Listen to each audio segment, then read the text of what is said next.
I did my engineering in the same campus. It brings back a lot of fond memories of my engineering days. I passed out in 2003.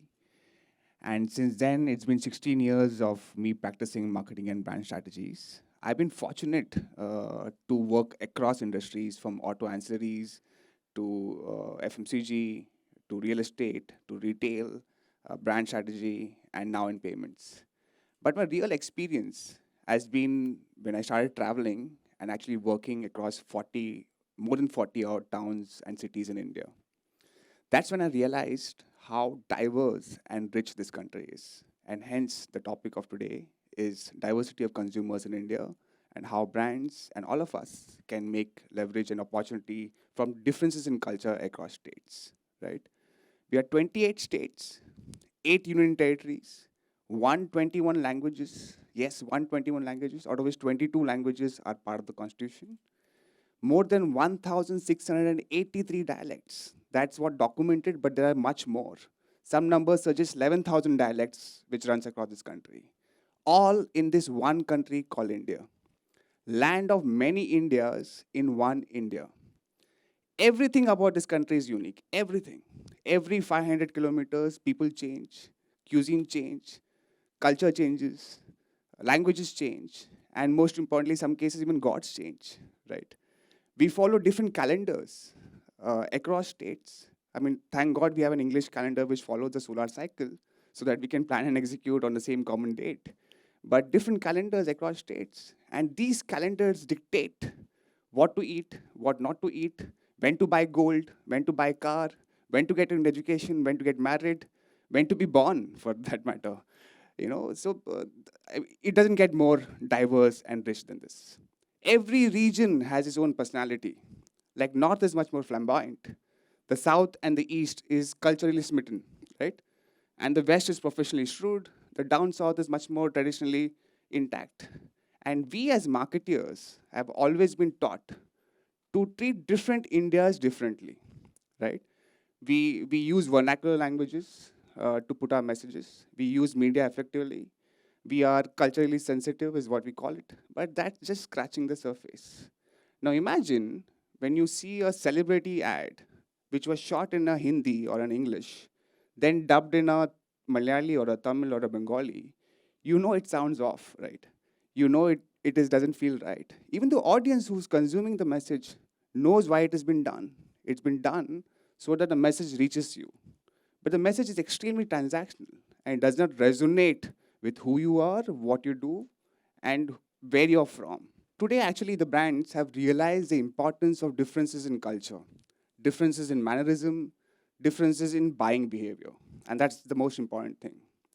For example, in one of the research which I was conducting for real estate, the primary objective of the research was to understand what are the common elements in the house, like for example, a 1 BHK or a 2 BHK, which we can standardize so that you can save cost on manufacturing and hence save cost on construction.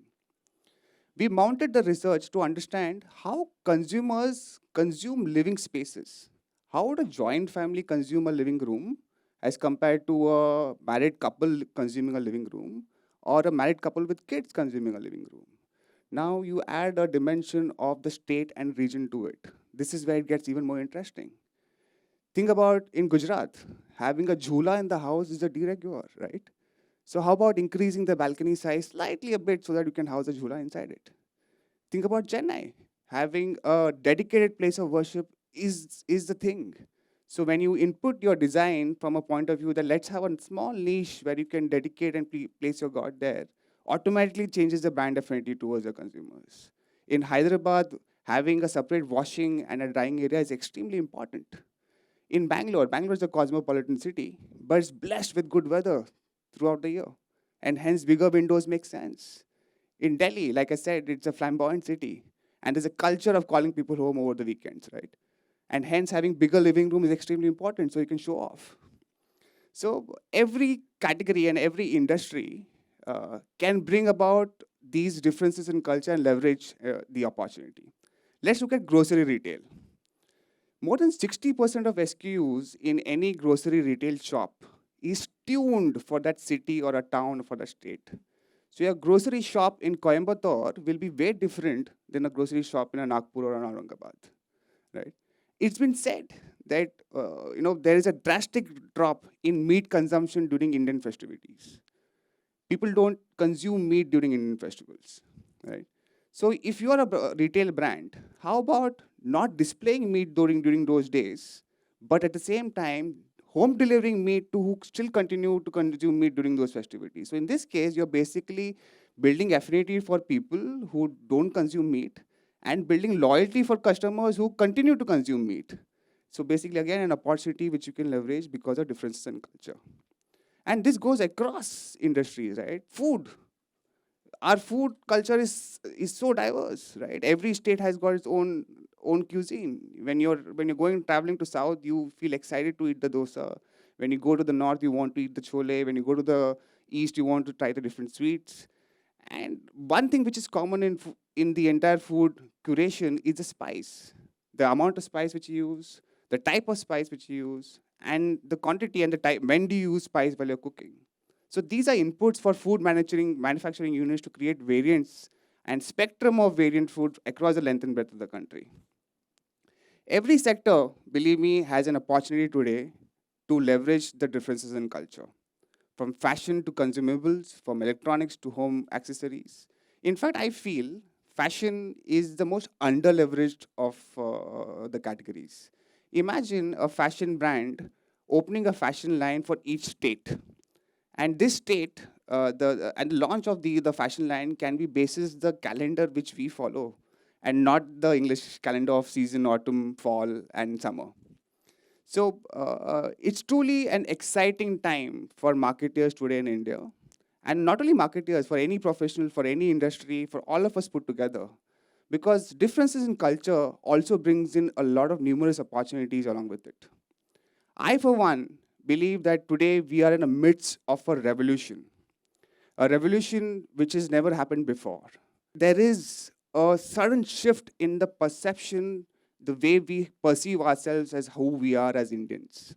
For example, 85% of Indian millennials feel that Indian entrepreneurs are better than our international counterparts.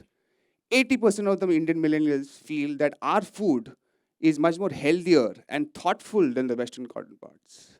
70% of the Indian millennials today feel that our content is better than Hollywood, right? So there is a sudden shift in the perception about our own belief and our own confidence about who we are, right? And there is a sense of cultural homecoming. There is a sense of identity building and association with who we are and the pride of this country. There is an identity association with how we feel proud about the rich diversity this country has to offer. Let's welcome the cultural homecoming that this country has to offer. Let's embrace it. I think there is an opportunity for all of us because of the differences of the culture. We all embrace and live together. Thank you very much.